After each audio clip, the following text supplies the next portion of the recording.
Hi, Story Wilson with rswsolutions.com. This is my 2012 L322 Range Rover and part 4 of diagnosing the front suspension clunking noises that I have. So I may have made a mistake that I'm very prone to making, and that was I had the assumption that my clunking noise was caused by a particular problem, and that assumption may or may not have been backed up by fact. Now, we've just replaced the control arms because I know these bushings fail on this vehicle. It's a very common failure point, but in this case I may have jumped to an early conclusion and said let's just replace these. The clunking noise didn't go away. Now, these bushings were towards the end of their serviceable life, so I don't feel bad about replacing them. They need to be replaced, but the suspension noise is still present.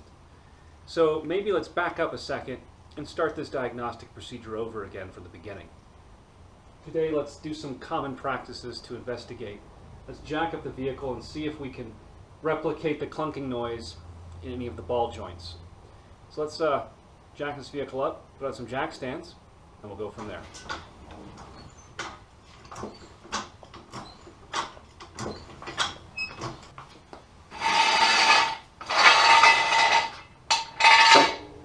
The idea here is we're going to go back and investigate some of the basics again.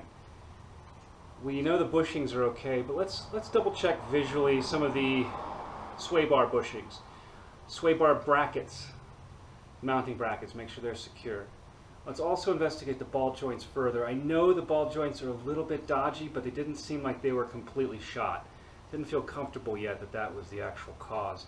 We've got the vehicle jacked up, and what we're going to be doing is taking a pry bar under the tire, see if we can lift up on the vehicle, lift up on the air suspension here, the suspension component, and see if we can either see play in the ball joint that shouldn't be there, or hear a clunking noise, and maybe we can track it down.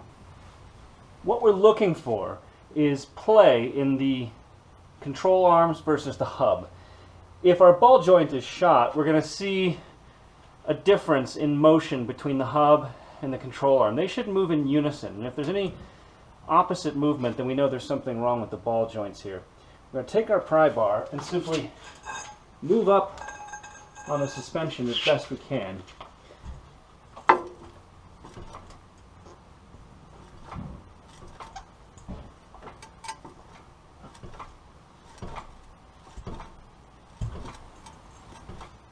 We're also going to take the wheel and see if we can feel any abnormal play from side to side. No, there definitely should not be any play up and down.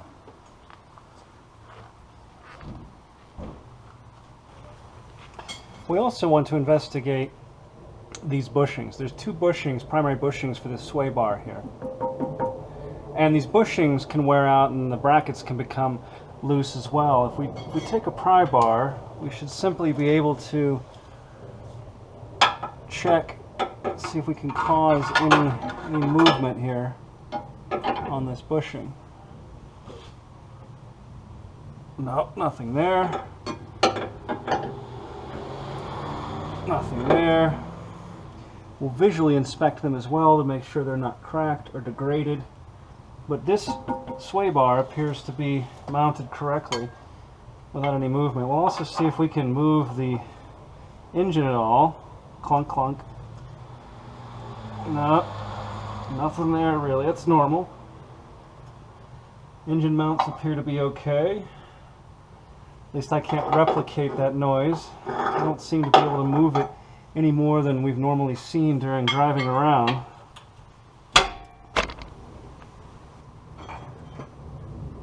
Also going to check the steering rack just to make sure it's secure, not loose.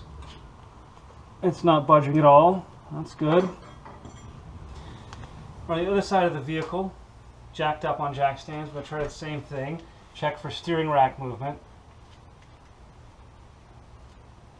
Now when you check for steering rack movement at the 9 o'clock, 3 o'clock hand position, you're going to feel the steering rack move because there's no interference. But what you're going to be doing in the short movements, trying to feel if something moves and catches, and that would be slop in the tie rods. Don't feel it. Feel anything there. So let's also do the old, check this here again. Oh, here's something. We found it. Now I could definitely hear the clunking noise a minute ago, and I want to see if we can replicate it, see if we can see a ball joint moving or something out of place.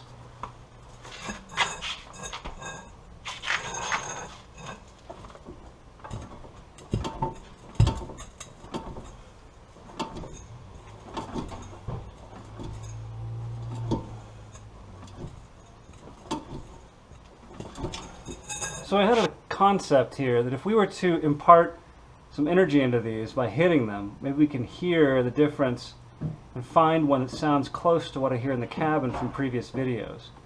So this is the lower control arm. No, not really. Upper control arm. Closer. Tie rod. No. Sway bar. Oh, that actually sounds really close. It actually has a looseness to the sound too, like a rattle. There's two different noises, a clunk and a rattle. Fa-tump, fa-tump. Ball joints on the sway bar, and then sway bar. I think we should investigate the sway bar further. I'm pretty sure the noise is actually in the sway bar. These ball joints, they're kind of difficult to inspect. They look okay, but they could still be making noise. You know, I'm thinking about doing something kind of naughty here. Disconnect the sway bar linkage here on both sides and take it for a test drive. But really though, a test drive under 15 miles an hour around the neighborhood, and it's absolutely not on the highway or anything like that. I think we're going to disconnect these and see if that makes the noise disappear.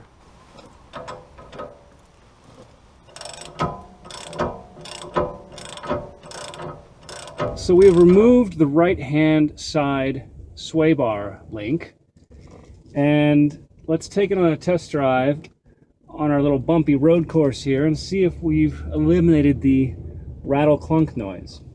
So 10 miles an hour. I can already tell it's gone. There's nothing.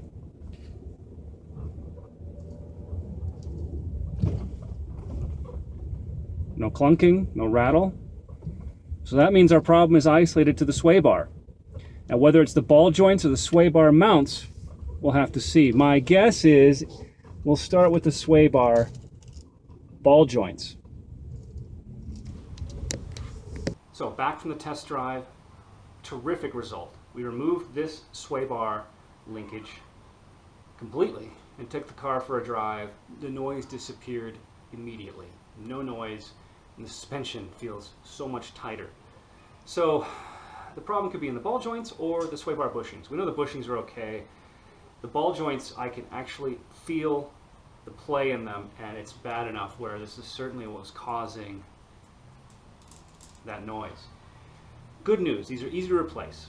So to recap, the noise is in the front suspension. It wasn't left or right side. It just seemed to reverberate through the entire front part of the car. That's a pretty good diagnostic point as well. The sway bar is the one part that connects both sides of the vehicle, so that's probably why I thought the noise was coming from just the front, not left, not right, but just the front. The noise on one of these drag links was causing the noise to kind of reverberate, resonate through the entire sway bar. So hopefully this is helpful. We covered the main areas to replace: the control arm bushings, control arm ball joints, sway bar bushings, and sway bar ball joints. And it turned out to be the sway bar ball joints. A bit of a red herring replacing these, but they needed it anyway. This is good news. This is a very easy fix. Thanks for watching.